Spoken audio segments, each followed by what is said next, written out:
আজ এমন এক বীরের কথা বলবো যিনি দীর্ঘ কয়েকশো বছরের বিদেশি মুঘল সালতানাতের বিরুদ্ধে বিদ্রোহের ধ্বজা উড়িয়েছিলেন। দেহে রাজরক্ত নিয়ে জন্ম হয়নি ঠিকই, তবে নিজের দক্ষতায় তৈরি করেছিলেন এক স্বাধীন হিন্দু প্রধান সাম্রাজ্য। বুকে স্বাধীনতার স্পৃহা, হাতে তলোয়ার নিয়ে মুসলিম অধিষ্ঠিত ভারতের বুকে উড়িয়েছিলেন ভাগোয়া। আপনারা হয়তো বুঝতেই পারছেন আমি কার বর্ণনা দিচ্ছি। হ্যাঁ, তিনি আর কেউ নন, তিনি হলেন ছত্রপতি শিবাজী মহারাজ, যার নামের সঙ্গে জড়িয়েছিল এক হেরে যাওয়া জাতির ঘুরে দাঁড়ানোর লড়াই। তবে এই ঘুরে দাঁড়ানোর লড়াইটা কেমন ছিল? কিভাবেই বা তিনি হয়ে উঠলেন সাধারণ জনগণের শিবাজী? কিভাবেই বা তিনি প্রতিষ্ঠা করলেন হিন্দু রাজ্য? আজ আপনাদের বলবো আমার আপনার এই রিয়েল হিরো ছত্রপতি শিবাজীকে নিয়ে।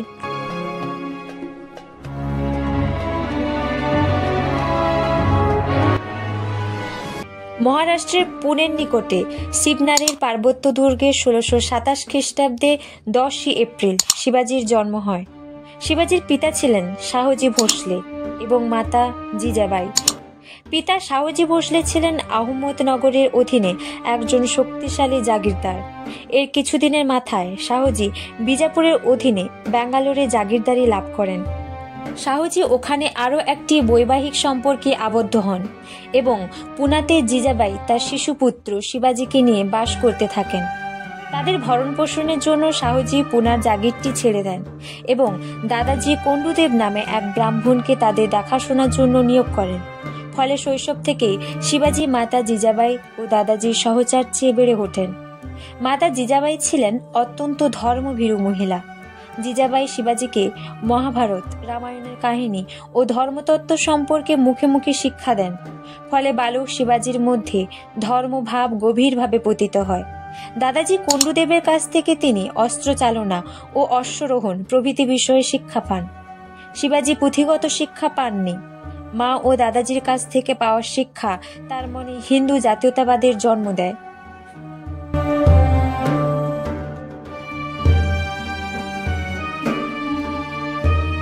ছোট্ট শিবাজী যখন ধীরে ধীরে বেড়ে উঠছে, তখন ভারতের উত্তর পূর্বে রাজত্ব করত মুঘল সম্রাট ঔরঙ্গজেব, আর দক্ষিণে বিজাপুরে রাজত্ব করছিলেন সুলতান আদিল শাহ এবং গোলকোন্ডা ছিল সম্রাট কুতুব শাহের দখলে। এই তিন শক্তি সেই সময় রাজত্ব করছিল। এই সময় শিবাজীকে নিজের ভিত্তি প্রতিষ্ঠা করতে হলে এই তিন শক্তির কাছ থেকে জমি কেড়ে নিয়ে নিজের জমি তৈরি করতে হবে। এই সময় শিবাজী মাত্র ১৪-১৫ বছর বয়সে নিজের ভিত্তি দৃঢ় করবার জন্য এক সেনাদল গড়ে তোলেন। এই সেনাদলের নাম ছিল মাউলি। শিবাজীর প্রথম দৃষ্টি পড়ে বিজাপুরের অধীনের কেল্লাগুলির ওপর। তিনি আদিল শাহের অধীনে তোরনা ও কোন্ডোলা দুর্গ দুটি বিজাপুরের থেকে ছিনিয়ে নেন ১৬৪৬ খ্রিস্টাব্দে। শিবাজীর এই জয় হিন্দু পরিবেষ্টিত প্রজাদের মধ্যে এক গভীর উন্মাদনা সৃষ্টি করে। তবে শিবাজীর এই জয় পরাজয়ে পরিণত হয় কিছুদিনের মাথায়। বিজাপুরের রাজা আদিল শাহ শিবাজীর পিতা, যিনি বিজাপুরের অধীনে জাগিরদার ছিলেন, শাহজি ভোসলেকে বন্দী করে নির্যাতন চালান এবং শিবাজীকে শর্ত দেন বিজাপুরের দুর্গগুলি আদিল শাহকে ফিরিয়ে দিতে হবে। শিবাজী তার মা জিজাবাইয়ের নির্দেশে দুর্গগুলি পুনরায় বিজাপুরে ফিরিয়ে দেন। এই সময় শিবাজী যুদ্ধ থেকে বিরতি নেন এবং নিজের সৈন্যকে শক্তিশালী করতে তৎপর হন। এরপর বিজয়ের চাকা ঘুরিয়ে দিলেন শিবাজী। এক পরাজিত জাতির হয়ে ঘুরে দাঁড়ানোর লড়াই শুরু করলেন শিবাজী। ১৬৫৭ সালের মধ্যে দক্ষিণ ভারতের ৪০টি দুর্গ দখল করলেন তিনি এবং উড়িয়ে দিলেন হিন্দু জাতীয়তাবাদের ধ্বজা। শিবাজীর এই উত্তরণ বিজাপুরের রাজা আদিল শাহের মনে এক ভয়ঙ্কর ভীতির সৃষ্টি করে। দেখলেন এক হেরে যাওয়া জাতির কি অনির্বাণ গতিতে এগিয়ে আসছে। শিবাজীকে বাগে আনার জন্য আদিল শাহ আফজল খাঁ নামে এক চতুর সেনাপতিকে প্রেরণ করলেন। আফজল খাঁ বিশাল সেনাবাহিনী নিয়ে শিবাজীর উদ্দেশ্যে রওনা দিলেন। শিবাজী ধরাছোঁয়ার বাইরে থেকে গোপনে গেরিলা পদ্ধতির মাধ্যমে আফজল খানের সাথে যুদ্ধ চালিয়ে যান। এই অস্থির পরিস্থিতিতে আফজল খান শান্তি স্থাপনের প্রস্তাব জানান শিবাজীকে। চতুরতায় শিবাজির দক্ষতা ছিল অনেক বেশি। তিনি বুঝতে পারেন আফজল খান তার জন্য মৃত্যু ফাঁদ পেতে রেখেছে। তাই শিবাজি হাতে নিয়ে যান বাঘ নখ বা পাঞ্জা। আলিঙ্গন করার সুবাদে যেই আফজল খাঁ ছুরি বের করলেন, শিবাজি তৎক্ষণাৎ বাঘ নখ বসিয়ে দিলেন আফজলের ঘাড়ে। আফজলের মৃত্যু আদিল শাহের চিন্তার কারণ হয়ে দাঁড়ালো। এরপর আদিল শাহ সেনাপতি রুস্তম জামান সিন্ধি জোহরকে একে একে শিবাজিকে হত্যা করতে ও দুর্গ দখলে পাঠান। তবে কেউই শিবাজির গায়ে এতটুকু আঁচড় হানতে পারেনি। এই পরিস্থিতিতে আদিল শাহ শেষ পর্যন্ত মুঘল সম্রাট ঔরঙ্গজেবের দ্বারস্থ হলেন। দাক্ষিণাত্যের প্রতি ঔরঙ্গজেবের লোলুপ দৃষ্টি ছিল চিরকালই। ঔরঙ্গজেব তার মামা শায়েস্তা খাঁকে 1 লক্ষ সৈন্যবাহিনী নিয়ে পাঠালেন শিবাজিকে পরাস্ত করতে। শায়েস্তা খাঁ মারাঠাদের বিভিন্ন স্থান থেকে বিতাড়িত করে পুনায় তার প্রধান শিবির বসান। মারাঠারা বাধ্য হয়ে পুনা থেকে পিছিয়ে যায়। সুশৃঙ্খল মুঘল বাহিনীর সঙ্গে সম্মুখে যুদ্ধে জয়লাভ অসম্ভব একথা চতুর শিবাজি জানতেন। তাই শিবাজি রাতের অন্ধকারে একদল সাহসী সেনা নিয়ে শায়েস্তা খাঁয়ের শিবিরে হানা দেয়। এখানে শায়েস্তা খাঁ পরাজিত হন। শায়েস্তা খাঁয়ের এই পরাজয় মারাঠাদের মনোবল বাড়িয়ে দেয়। শিবাজি এই সময় ঔরঙ্গজেবের রাজত্বের অন্তর্ভুক্ত সুরাট বন্দর লুট করে 1 কোটি টাকা বাজেয়াপ্ত করেন।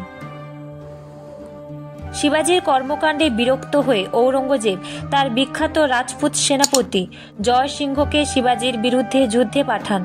তবে এই যুদ্ধে শিবাজি হেরে যান। শিবাজি পরাজিত হলে ঔরঙ্গজেব ও শিবাজির মধ্যে 1665 খ্রিস্টাব্দে পুরন্দরের সন্ধি স্বাক্ষরিত হয়। এই সন্ধিতে শিবাজিকে 23টি দুর্গ ও 4 লক্ষ মুদ্রা ঔরঙ্গজেবকে দিতে হয়। ঔরঙ্গজেব এই সময় শিবাজির সঙ্গে বন্ধুত্ব স্থাপনের আহ্বান জানিয়ে শিবাজিকে বন্দী করলেন।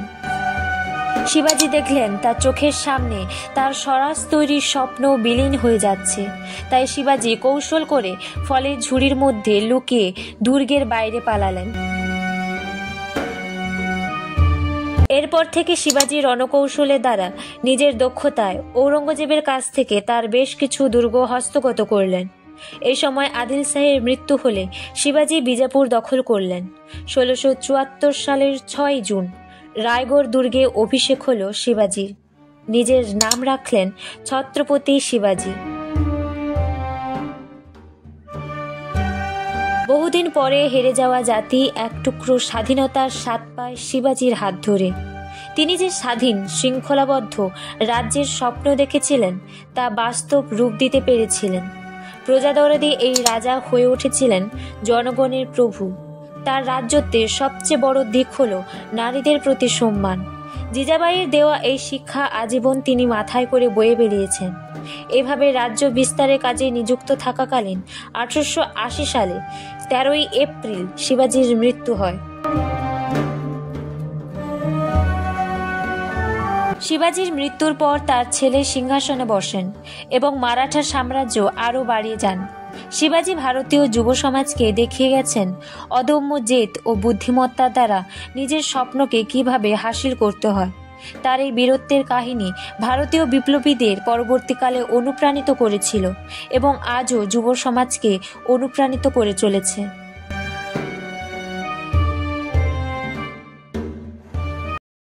আজকের পর্ব এই পর্যন্ত। পর্বটি কেমন লাগলো কমেন্ট করে জানাবেন আর সাবস্ক্রাইব করতে ভুলবেন না। দেখা হবে পরের ভিডিওতে। ততদিন ভালো থাকবেন। Till then, tata, by.